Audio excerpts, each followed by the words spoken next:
know about you guys, but I was feeling very chipper this morning, and then I heard Doug French talk about the real estate market. We were both part of the high school seminar, whatever you want to call it, yesterday, like he mentioned, and I just saw him start rattling off those statistics about foreclosures and just suck the life out of those young kids. For those who are curious, Doug is available for birthdays and bar mitzvahs if you ever want to have him come do that. So let me just acknowledge I have a bit of a difficult task here. So my topic, I mean, if you just think about this, if you just said this to the random person, I'm supposed to talk about how the private bankers are using the financial crisis to reshape world government. Now, that's not the kind of thesis that you do if you're trying to get a top spot at Harvard, you want to be appointed to the head of the Federal Reserve. That's kind of it makes you sound like a nut job. I actually was going to try to come here with a tin-foil hat, but I was afraid that I wouldn't get through security at the airport with that. I was thinking maybe I could wrap up 10 bologna sandwiches or something. So, I get hungry on the plane, and that was the way I'd get it through. So I'm going to, believe it or not, a lot of people think the Mises Institute's kind of, crazy organization and stuff, but we're actually pretty moderate, right? Whenever we run articles, we get emails from people calling us sellouts, that we're afraid to tell the truth on this sort of stuff. So here I'm sort of skirting a fine line. I'm going to try to tell you things that are accurate, but yet also not, let's make it sound like we're a bunch of paranoid conspiracy theorists.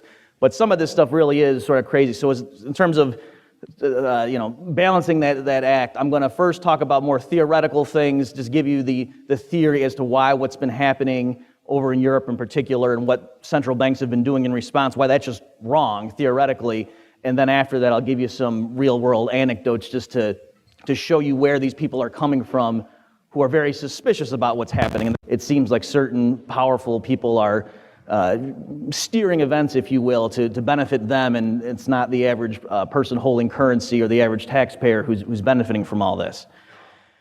So the way to start this is to talk about the European Union and the Euro. So those were founded by a treaty back in 1992. That's when all the groundwork was laid in, and then over time they first introduced it in terms of large transactions, and then it was phased in so that people with their day-to-day currency in Europe then turned that in, and it was replaced with euros. And when they did that, they didn't know which countries were going to be able to participate. So they set out criteria, which were called convergence criteria, for what a country had to do to be able to join the EU or to be able to use the euro as its currency. So I'm not going to read all this stuff, but let me just summarize some of these key requirements. So as far as the country's inflation rate, it said that no more than 1.5 percentage points higher than the average of the three best performing, meaning the lowest inflation member states of the EU. Okay, so just to translate that, it meant some new state wants to come in and join, then its inflation rate can't be more than 1.5 points higher than the three lowest inflation ones of the currently existing members. As far as the government's finances, they had a rule about the country that wants to come in, its deficit. It said that it couldn't exceed 3% of GDP at the end of the preceding fiscal year, right? So if you ran a deficit that was greater than 3% of your country's output, you weren't eligible to come in. You had, you said maybe in the future you could, but you had to get your affairs in order first before they'd consider letting you in. As far as the country's overall debt, it couldn't exceed 60% of GDP at the end of the preceding fiscal year. As far as the exchange rate, don't worry, that's the kind of a technical one. Long-term interest rates, the candidate country's nominal long-term interest rate couldn't be more than 2 percentage points higher than the three lowest inflation member states. Okay, so these were a bunch of criteria they had to make sure, and you say, well, why did they have this? Well, because they wanted to make sure they didn't get a very irresponsible country coming in. So now you want to understand what's the theory behind this. So let me just back up a minute and tell you the theory of why do they have a euro in the first place? What were they hoping to achieve? Well, a big part of the story is that the people in Europe were sort of looking with envy at the United States, right? The United States is a very powerful country economically, and they were trying to figure out, these technocratic mainstream economists were trying to understand what is it about the U.S. that makes them such an economic powerhouse. How come over the decades they were consistently had a better economy, stronger economy than Europe did collectively? And they said one of the things is the U.S. has a unified currency. Right, it's just the dollars over the whole U.S., over all the states, whereas in Europe, before the euro, each country had its own currency. So why is that a problem? Well, there's lots of things, but for example, suppose there's a company that's based in France, and then it has maybe a factory in Italy, employing Italian workers, and they use machine parts that are produced in Germany, but they sell to the market to French consumers. So you can see there's at least 3 different currencies going on there, the lira, the French franc, and the Deutschmark. And so when that company's just making projections and figuring out, signing long-term labor contracts with the people, what did I say, in Italy, and buying the machine parts from Germany and then selling to the French consumers, beyond all the other stuff that you need to worry about just, is this going to beat our competitors? Are we pricing appropriately for what the consumers want to pay?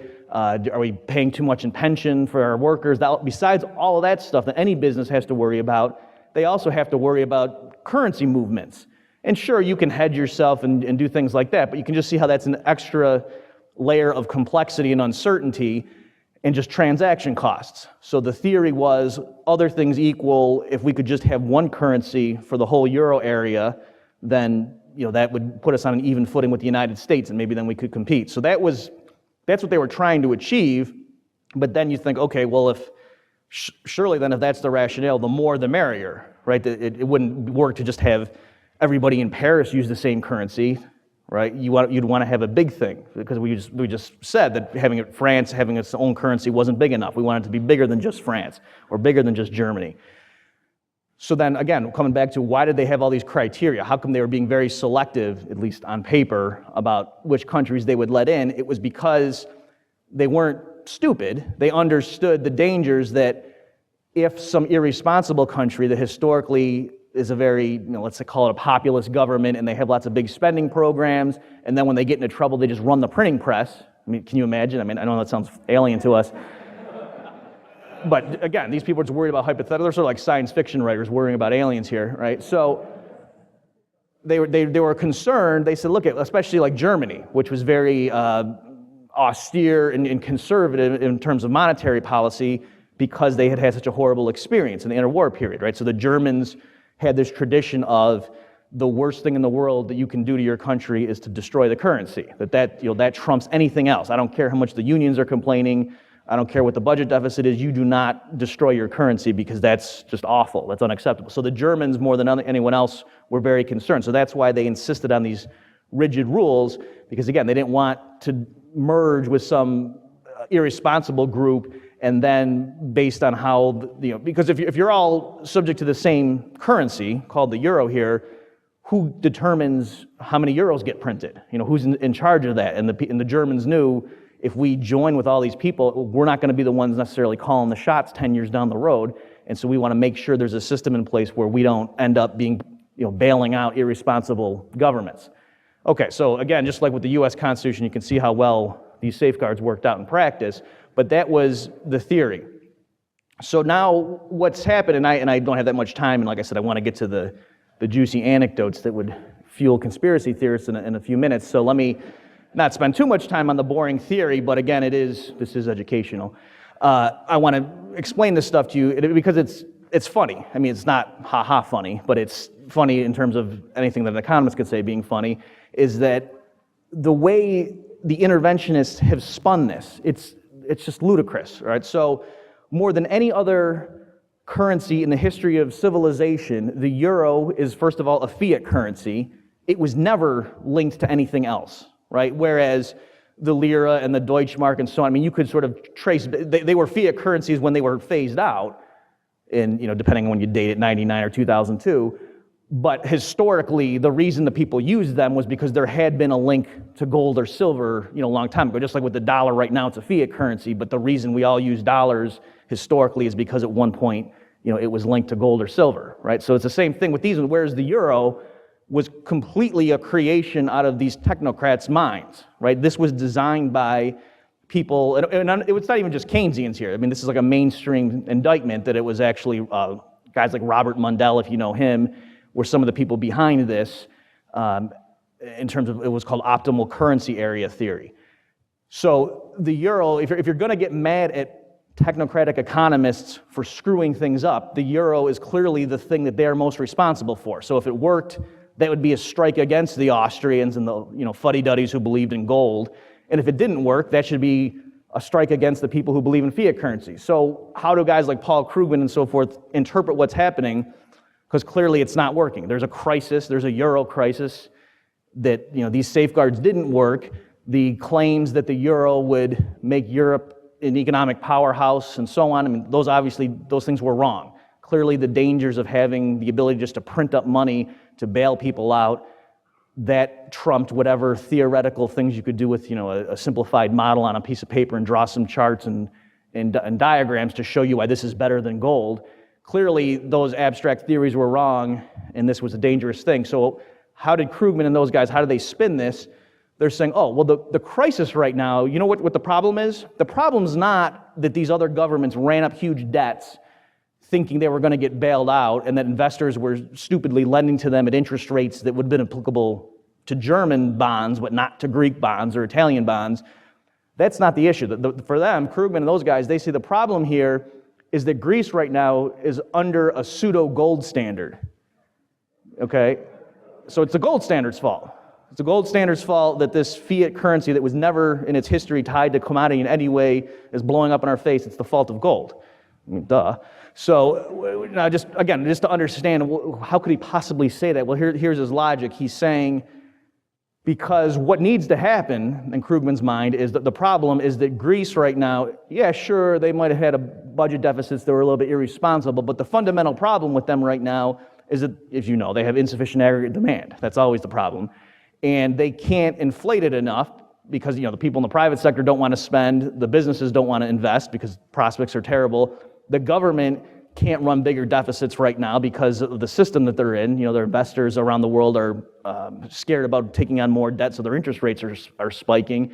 So the only solution would be if Greece were back on the drachma, its own currency, they could just inflate, and that would solve the problem. In other words, they would pay off their old bonds with inflated currency, and yeah, that would, in a sense, be a technical default, but not an actual default. And more precisely, it would make Greek exports more competitive, right? Because it would devalue if they went back and just had their own currency, that drachma would fall against other currencies around the world. So now all of a sudden Greek exports are cheaper, and that's how they could boost their export sector, and that would solve the unemployment problem. Their tax revenues would go up because everybody's working again, and then the crisis would pass away. And Krugman points to Iceland, for example, which is a share of GDP, had enormous debts, and he says the reason Iceland right now is doing a lot better than the countries in in Europe, is that Iceland wasn't part of the euro system formally. They did have some euro-denominated debts, but they just repudiated them, just defaulted on them and let those bankers eat it, and they basically, their own currency crashed against other currencies, and so yeah, there was a brief period where they were really in trouble, but now they're doing fine. They hit rock bottom quickly and are growing out of it. So that's the sense in which Krugman is calling Greece right now as being stuck in this rigid straitjacket of a pseudo-gold standard, because he's saying it's just like in the 30s, when according to not just the Keynesians, but also the Chicago School monetarists, people like Milton Friedman said this, the problem in the 30s, the reason the Great Depression got so bad is that the classical gold standard was still in force, at least among some countries, and they couldn't inflate enough, right? Because they were afraid that their currencies would fall against the official gold peg, and so their hands were tied. All right, so that's the sense in which Krugman is claiming this. So let me just talk now a little bit about the reality there. Of course, well, let me just do one more theoretical thing. So just theoretically, does that make sense? Well, no. As I said, on the one hand, it's crazy to blame something that is the furthest thing from being related to a commodity market-based money, namely the euro, which was explicitly designed by technocrats and installed, never had a gold peg at all or anything like it. To blame that on the gold standard, I mean, you couldn't make the systems further apart from each other. And beyond that, though, they're making it sound as if it's just an incidental little offshoot, that the problem that happened in this system is that a bunch of these member states were able to run up their debt, and then people were horrified to discover that there wasn't going to be printing to bail them out. I mean, that again, with this convergence criteria, that was the fear all along. It's not like this was some unanticipated danger. I mean, this is exactly what the problem was, or the fear was. Because when you come in, if you're an irresponsible government like the Greek government historically, meaning investors know that they tend not to balance their budgets, and that if things get rough, they might just default or they might inflate. what do you do as an investor compared to, say, like the German government's debt? You insist on a higher interest rate. But now, so you say from the point of view of these member states that were thinking of joining the euro area, what was in it for them? Why would they submit to all of these onerous restrictions? Well, because they were going to get lower interest rates in exchange. That was the whole point, or that was one of the points. And also because they thought it would make it easier for their businesses to reduce transaction costs and do business with other European countries, right? So if you're a government that historically had high interest rates on your debt, and you can be good for a few years and satisfy the convergence rules and then get admitted to the euro area, now investors around the world are going to lend money to your government at lower interest rates. All right, so that was the whole point of it. And so when it blows up in your face, again, that just shows the system from its inception was risky and didn't work. That's not, again, just some accidental fluke. That is the fundamental downfall of that system. So what already we see, theoretically, the thing failed, and now how were the technocrats coming in and how are they responding to this? I don't want to shock any of you, but believe it or not, the people who designed this system and who were responsible for administering it, they didn't go on national television and say, we screwed up, sorry, we fully apologize, we're going to resign now and let Tom DiLorenzo guide you through this storm. That's not what they said. He was busy talking to Fannie Mae at the time, so he was kind of tied up.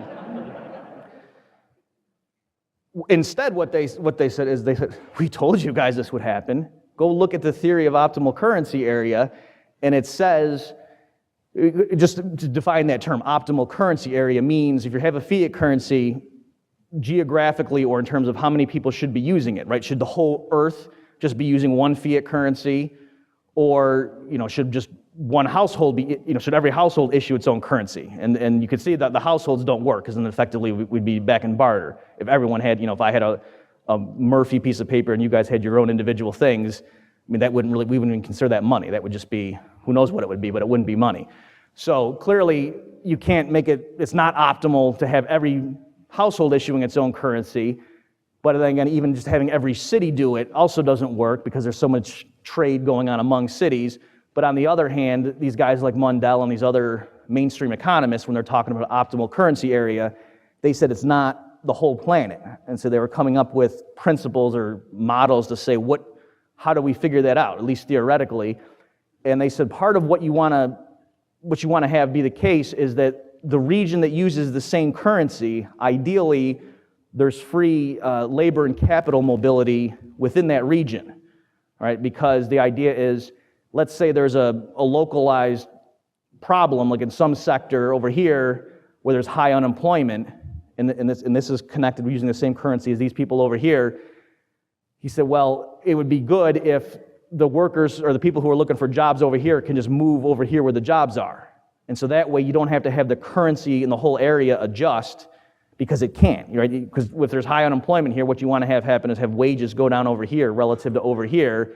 And as you know, if you study mainstream models, wages are sticky, and that's a big problem for them, for these modelers. And so they say that's why it works in the United States, right? Because if there is there's high unemployment in Florida, those workers can fairly easily move to Montana or move to other U.S. states. It's not a big deal. There's not all sorts of taxes on them if they want to change their state of residence.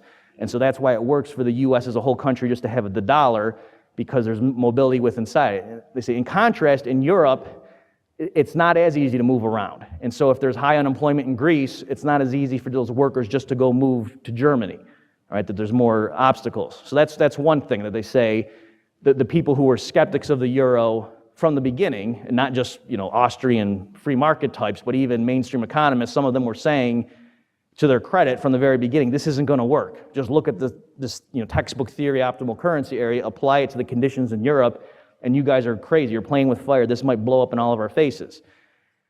And so that was one of the arguments they said, that the labor and capital mobility weren't there. And then another thing they said is there's not a fiscal union. So they said, what you guys are doing here is you're trying to have the best of both worlds. You want to have a currency union and get all the advantages that the U.S. has from the fact that they all use the dollar, but you don't want the individual states to surrender their sovereignty, right? You still want it to be the case that the Greek government can determine how much it's going to tax its people and how much it's going to spend, and you want the same thing for the Italians and the Germans and so forth. Whereas in the United States, yeah, it is true the individual states can tax and spend at the state level, but there's also this overarching federal government that's really the lion's share of that stuff. And in particular, they're going to say the reason the U.S. is able to handle economic calamities better than Europe is that, again, go back to that example, if there's a recession that's centered in Florida, for example, well then, just given the nature of federal programs, what ends up happening is the rest of the 49 states are taxed, and that money is funneled into Florida through unemployment checks and food stamps and things like that. So they're saying the U.S. In practice has this system whereby when certain parts of it are hit harder than others in terms of an economic calamity, their fiscal system is set up such that automatically everybody else gets taxed more and that spending gets sent into that region. So they said that's what we need to have in Europe going forward. That's the lesson they drew from this. And so you see back, I think it was in September, when the head of the European Central Bank, by the way, for the European people who are watching this, I'm going to butcher all these names. I just want to let you know that up front. So the former guy was Jean-Claude Trichet, and then the new guy was, I think, Mario Draghi. So he comes in. Both of them during this transition were giving statements to the press saying we need to have more integration. We need to have unification in terms of Europe. And what they meant was it can no longer be the case that the people of Greece determine how much the Greek government taxes and spends. That decision has to be subordinated to the greater good. And they even said, I think it was the outgoing guy, said something along the lines, this isn't an exact quote, but I'm not putting words in his mouth, said something like, it can no longer be the case that Greece can just do whatever it wants. There needs to be a mechanism by which people in Brussels can punish them for doing something that hurts everybody else. All right, so that's, that when you hear those phrases, people talking about integration and union, I mean, that sounds like a great thing, but what they're saying is they want to have a supranational group of technocrats who can then override the individual decisions of these nation states. Now, when we say all this stuff, it's not like I'm a big fan of democracy at the state level, in terms of the European nation states, right? It's, I've read Hans Hoppe's book on democracy. We're all familiar with the arguments there. But the point is, like Rothbard used to say about the Federal Reserve, when he would say it was unaccountable, and he says something like, I'm paraphrasing, but he said something like, say what you will about even the IRS or the EPA, if the American people get mad enough, they can just vote in, throw the bums out and put in some new group who can, conceivably fire those people, right? That at least those are, but with the Federal Reserve, I mean, the link there is much more tenuous, and it's a lot harder, there's a degree of separation where the people running the Fed are even harder for the American people to have any control over, and it's the same thing here. It's not that I am a big fan of what the Greek government would do based on the elections and voting patterns of its citizens, but at least they have some control. If they're getting completely ripped off and having their tax money sent to some banker in another country, at least they could have an election, throw that government out, and put in somebody who says, no, we're not gonna do that. Whereas here, they're setting in motion mechanisms where they could nip that in the bud, where they could override that. So that's part of what's going on. And this, like I say, these are statements they made to the press, and I'm just giving you the theoretical background to understand how could they justify that? Why would they be able to say, pointing to academic research, that, oh, this is what the science tells us to do? All right, so that's where they're coming from. Okay, let me move on now to some more empirical things, or things that actually happened historically. So part of the problem with this story that, all we're trying to do was just look out for what was best for Europe, and this problem erupted and no one saw it coming, and now what do? Well, I guess we should just give up everybody's sovereignty because that's the best thing to do going forward. That's the best way to help these people. To see that story, there's something a little fishy there, just take the example of Greece. It's not the case that the Greek government just shocked everybody and they didn't understand that this was happening, okay? The people in charge of these supranational organizations, they knew the Greek government was lying to them for a long time. So let me just read to you what happened is this group called Eurostat. So they're like the European statistical agency that compiles these sorts of documents. So what happened is, when the Greek government, the reports they had been sending in, because remember, Greece was allowed to join, they adopted the euro and so on, with all of these allegedly stringent requirements about what your deficit had to be and so on. And it turns out that they were just completely lying, right? That their deficit was much higher than what it should have been to get allowed admission. And this is part of what set the crisis in motion. So this group, Eurostat, they prepared a report. They did a bunch of interviews with Greek officials, and then so here's, they're giving the interview, or they're summarizing the report and giving it to policymakers. So let me just read you some excerpts from this, because some of it's a little bit funny. And again, when I say it's funny, I don't mean it's like Memoirs of George Carlin. I mean it's as funny as a Eurostat report on the Greek government's financial dealings could possibly be, full of mirth. Okay, so they say, during our March 2010 methodological visit, it became evident that the Greek authorities had reported until then only very small amounts for debt guaranteed by government under repeated calls and not yet assumed by government. Amounts of around 100 million euro had been reported, compared with a correct amount of around 11 billion euro. All right? That's not a rounding error. All right? That's kind of a big deal. All right? So again, for people who don't get so part of what happened is when the Greek government is, reporting to these authorities to oh yeah, let us start using the euro, they were putting down their liabilities or reporting them. And so part of it is, it wasn't actual cash going out the door, but they were guaranteeing certain types of debt. And the point is, they were saying, yeah, we're on the hook for about 100 million euro, and actually Eurostat comes in and says, actually, after further review, it's more like 11 billion. All right, so that's just one example. Now here's a typical passage of this. Like I said, the whole thing is 20 pages long, but I was going through it, and this is something that was typical. So I'll try to just read you enough so you get the joke. Okay, so they say, during the March 2010 methodological visit, Eurostat was informed that the 2009 data in the EDP table 2C, were derived from a short survey sent to local governments. The table showed a significantly increased surplus of local governments in 2009 compared to any of the previous years included in the EDP notification. Okay, so what Eurostat is saying is that, in 2010, March 2020, we went to the Greek authorities and we said, this number seems too optimistic. You're saying all these local governments had this big surplus. Where'd you get that number from? All right, and that's what they were trying to figure out, because the number was way too big compared to historical reports of that same number. Eurostat expressed its concerns about this figure, particularly as in the past it had observed downward revisions to the local government surplus in successive EDP notifications. Okay, so they're saying not only is this a big number, but in the past you always give us a big number and then later you revise it down. So are you sure this number's right? Where'd this come from? So a month later they go back to get the answer. During the April 2010 survey round, Eurostat was informed by the Greek authorities that while the information for these years was based on the results of the census, data for 08 and 09 were calculated by using indices on the basis of information derived from the short survey.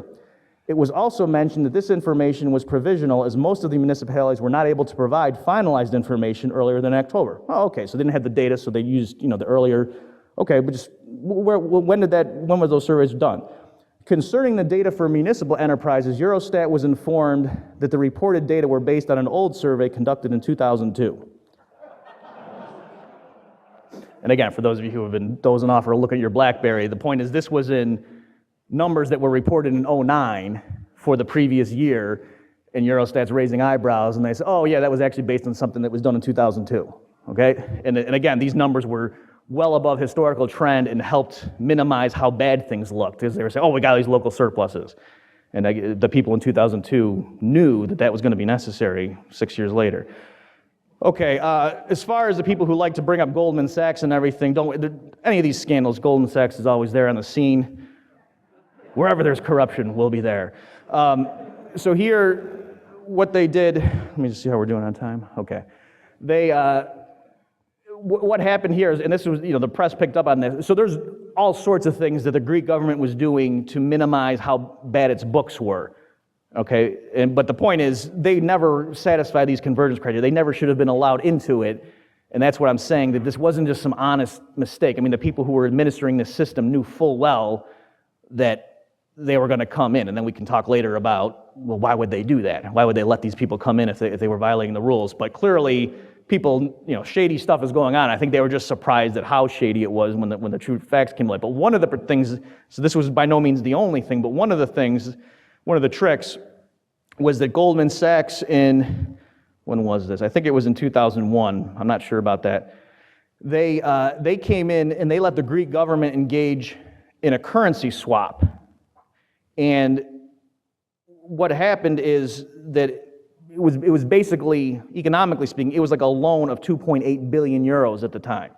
But that didn't get reported, right? So what happened is Goldman allowed the Greek government to basically get a loan from foreign banks of $2.8 billion without having to report any of that in terms of their liabilities. And the way they did that was because the rules for reporting to Eurostat at the time, financial derivatives you didn't have to report that stuff. And the reason, there was a rationale for that, because normally, if you're just going to hedge yourself, you're engaging in foreign transactions, you're just doing a currency swap. At the moment that you enter the arrangement where you're promising to give euros against dollars down the road or whatever the thing is, where the details are, you use the futures markets and so on to make it have a net value of zero as the moment when you enter into it, right? So the market value of that thing is zero. Now, if it moves against you down the road, then it can go against you or it can move in your favor. But the point is, the moment of entering into it, if you're using the appropriate market forecasts and so on in the futures markets, it doesn't have a net market value. So that's why you wouldn't report that as a liability. So how was it that Goldman allowed them to effectively get a loan of 2.8 billion? It's because they put in a bogus exchange rate, right? So they let the Greek government promise to give one currency in the future in exchange for another one, when at the time that they agreed to that, they were on the hook for 2.8 billion if things turned out the way everyone thought they would turn out. Okay, so that was the loophole they used. So that's just one example. And then just to finish that, let's see. So then in August of 2000, so at the time, it allowed the Greek government to push back that obligation to the year 2019. Then as things started getting uncomfortable, they wanted a little bit more wiggle room. So in August of 2005, an interest rate swap contract was restructured, pushing the maturity from 2019 back to 2037. All right, and then also Goldman, God bless them, sold its rights and obligations to the National Bank of Greece for the then market value of the swap, and then it was estimated that Goldman earned about $300 million from the deal. All right, so that's why a lot of people at the time were outraged at Goldman Sachs, because they were saying, Goldman knew it was helping the Greek authorities evade the requirements for being part of the Eurozone, and yet, Goldman was just serving its client and earning $300 million. Okay, now at the end of that report, that Eurostat report, just to summarize, so it's this thing, the other stuff I mentioned, and a host of other things that aren't as funny. What's the big ticket result? It said, based on the information that Eurostat compiled in the few months when it kept interviewing them, in 2009, based on what the Greek government originally said its debt was compared to now what Eurostat thought the more accurate figure was, they thought the government was understating its debt by about 24.6 billion euros, which was about 10.5% of Greek GDP. Okay, so again, these aren't just little rounding errors, that the Greek authorities, as of 2009, were reporting that their debt to GDP ratio was about 10.5 points below what it really was. So you can look at it two ways. On the one hand, you can say that the authorities were that dumb that they allowed that to happen, that they were misled that much, which isn't good, and that just shows that the system is crazy if it's that vulnerable to some government lying. Or you can say that they kind of knew that this was going on and they didn't really care. So why wouldn't they care? Why would they let them lie with impunity and so forth? Because, if anybody is bothered by lying, it's people in government. They really just take offense at that kind of stuff, a dishonesty per se.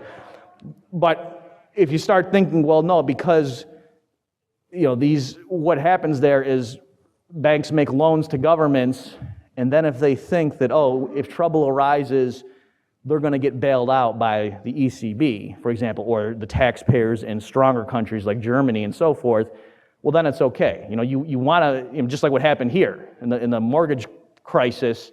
Some people say, well, that doesn't make any sense. Why would all these banks make these terrible loans? How could they have been so dumb as to? We know that they're not moral, but are they that stupid too? And then when you look at the incentives and realize, well, that no, actually a lot of these people didn't suffer. They made these loans to people they knew couldn't pay them off, because they got them off the books and earned their commission and so on, and they weren't the ones left holding the bag. It's the same thing here, where the people, lending this amount of money to the Greek authorities and so forth, they knew full well that they weren't as shipshape as they were maintaining, but they thought ultimately, no, it's fine because they're not going to let the euro collapse. If this ever came to a crisis, we're going to get bailed out because all the effort they put into this, all the rhetoric of unification, and isn't this great? We're not going to have another world war because now we're a unified Europe. They're not going to throw all that away just for a few $1 billion in bad loans. We're going to get paid off. So just to be clear, I don't think anybody realized how bad things would get. Just like when people were, lending money to people who they knew didn't have a job and to buy houses, I don't think anyone realized how bad things would be in 2008. But the point is, this was not just an honest mistake. You have to look at the incentives that people were facing. Okay, let's move on now in the last few minutes I have here, right? Because we ended, yeah. So, as far as things that are just a little bit funny, one other thing before I get into the three leaders here. So I was talking to, some of you may know this guy, Robert Wenzel, about this stuff, and he's a financial blogger. Economicpolicyjournal.com is where I go. Like when I want to find someone who's more conspiracy-minded than I am, that's where I go. And I was talking to him about this stuff, and I always imagine that when we're talking on the phone, the FBI's listening, and they're like, no, that's not what we're doing, guys. Oh, you're getting warm with that one. Yeah, that's good.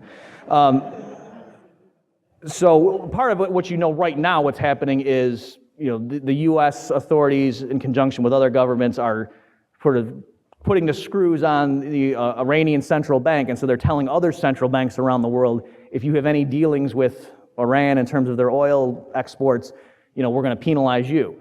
So again, just in terms of political economy, put aside all the stuff about business cycle theory and inflation, all that, just one reason why having a bunch of central banks is a bad idea is that it makes it more likely we're going to go to war, because then now all these transactions are funneled through these few big organizations, and so now it gives whoever's running the show at the time, the dominant military power, it's easier for it to lean on everybody else, whereas it would be kind of hard to tell each individual commercial bank around the world, if we catch you dealing with this guy, we're going to sanction you. That would be harder to police than to just look at a handful of central banks around the world and say, if we ever catch anything going through you dealing with this rogue group, then we're going to sanction your whole operation. So that's just one other illustration.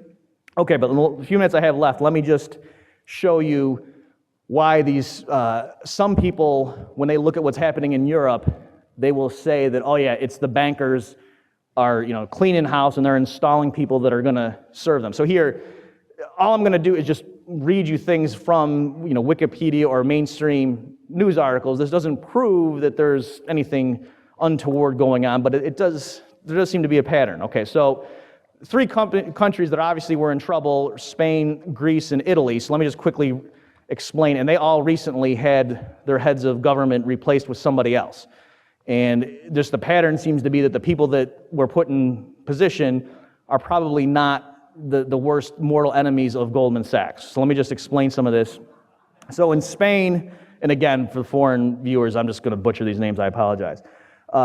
So it's Jose Luis Rodriguez Zapatero. His party got crushed in the elections, the previous Spanish prime minister, so he resigned on December 21st, just a few weeks ago.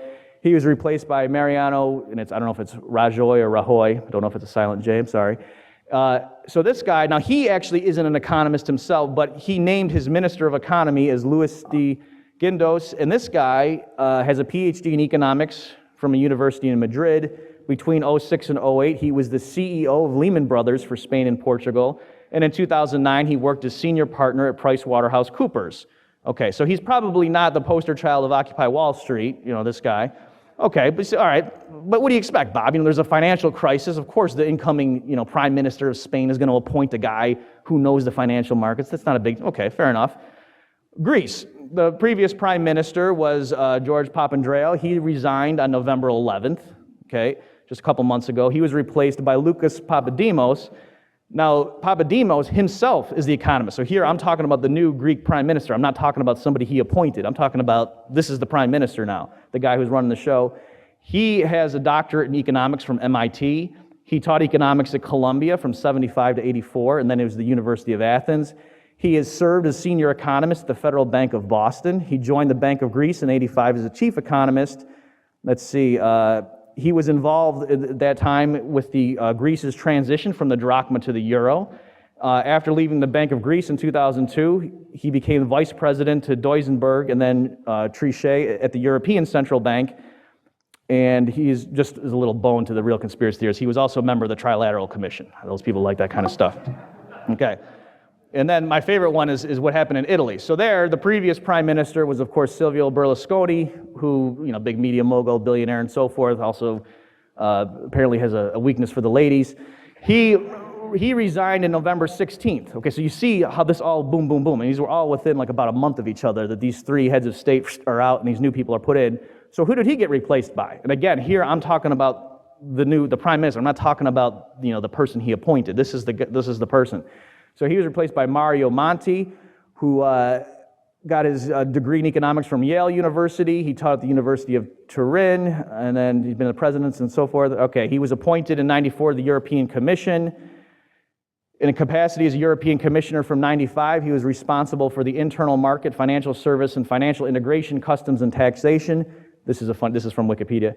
His work with the Commission has earned him the nickname Super Mario from his colleagues and from the press. So that's good that, you know, there might be inflation and so on, but at least if Europe ever gets overrun by Koopa troopers, he's going to be able to save them. For the older people, that's a game I had to play with my 7-year-old over break. Got a lot of Super Mario jokes, but I'll restrain myself. Okay, in December of, so again, this guy, he's actually an economist. It's not like he dabbled. I mean, his job was an economist, okay? In December of '09, he became a member of what's called the Future of Europe. In this forum, he advocated an economic government for Europe and a European monetary fund. He also supported a new European deal, that sounds like it's a good time, with a better coordination between social and economic issues in Europe. Let's see. In 2010, Monti was asked by the Commission President to produce a report on the future of the single market, proposing further measures towards the completion of the EU single market. And then here's the last paragraph I'll read you guys. In November of 2011, Monti was appointed as a lifetime senator by the Italian President Napolitano. Monti was seen as a favorite to replace Berlusconi to lead a new unity government. On the 12th of November, following Berlusconi's resignation, Napolitano invited this new guy, Monti, to form a new government. Monti accepted the offer and held talks with the leaders of Italy's political parties, saying that he wanted to form a government that would remain in office until the next scheduled elections in 2013. And then on the 16th of November, Monti unveiled and this is how Wikipedia describes it, Monti unveiled a technocratic cabinet and was officially sworn in as the Prime Minister of Italy. He also appointed himself as Minister of Economy and Finance. All right, so you can see here where these people are coming from and why the title of this talk I think is quite accurate. That these three heads of state, in rapid succession, within about 5 weeks of each other, are all gone, and they're replaced by people. At least two of them with, it's not like the voters in those countries had any influence at all. It's not even like they voted for a party that said, oh yeah, we're going to put this guy in there. With this guy Monti, the Italian people, not until 2013 did they even have a chance to go to a general election and then, endorse his party or not. He was just put in there. And like I said, two of these guys are actually PhD economists who have worked in this area. And if you go look at their history, they've worked in and out of financial circles with integration and so forth. So it certainly does not look like the people, these big worldwide international investment banks are going to be the ones taking the hit from this crisis. It looks like it's going to be the taxpayers and the people holding currency. With that happy note, I'll turn it back over to Doug. Thanks, everybody.